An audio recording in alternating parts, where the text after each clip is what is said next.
Tuhan sertamu. Inilah Injil Yesus Kristus menurut Santo Matius. Dimuliakanlah Tuhan.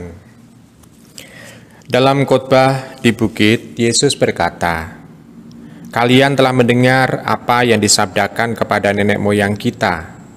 Jangan bersumpah palsu, tetapi peganglah sumpahmu di hadapan Tuhan.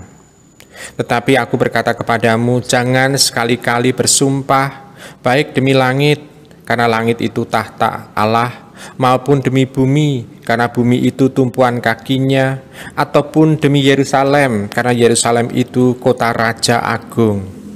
Jangan pula bersumpah demi kepalamu, karena engkau tidak berkuasa memutihkan atau menghitamkan sehelai rambut pun. Jika ya, katakan ya, jika tidak, katakan tidak. Apa yang melebihi itu berasal dari si jahat." Demikianlah Injil Tuhan kita. Terpujilah Kristus.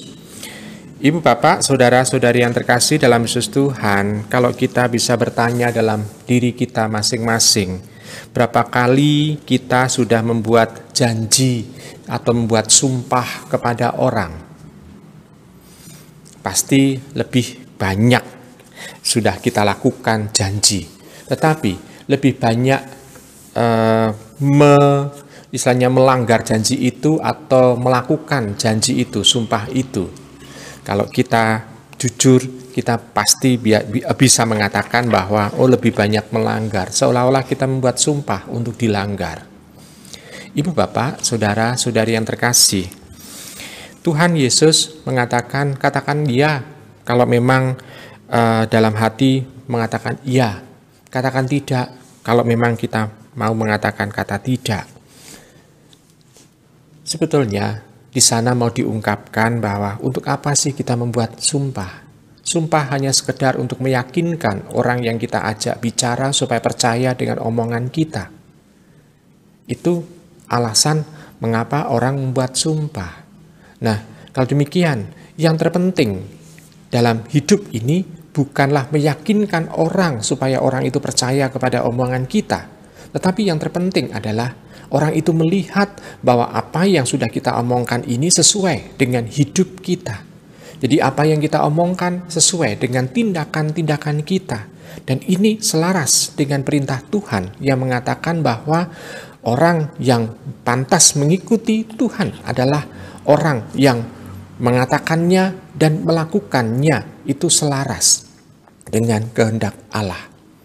Ibu, Bapak, saudara-saudari yang terkasih, maka di sana sebetulnya ajakan supaya kita tidak membuat sumpah atau larangan kita tidak membuat sumpah adalah supaya kita cukup hanya dengan mengatakan bahwa keselarasan antara pikiran, antara hati, antara kata-kata, dan antara tindakan itu adalah satu paket yang harus kita wujudkan dan harus kita tunjukkan. Jadi di sini Tuhan mengajak kita bukan omong lamis, bukan untuk hanya meyakinkan orang, bukan itu, tetapi supaya kita konsekuen dengan apa yang sudah kita katakan. Ini persis yang sudah dilakukan oleh Nabi Elisa. Kita bisa melihat Elisa, dia diajak atau dipanggil oleh Elia untuk mengikuti dia.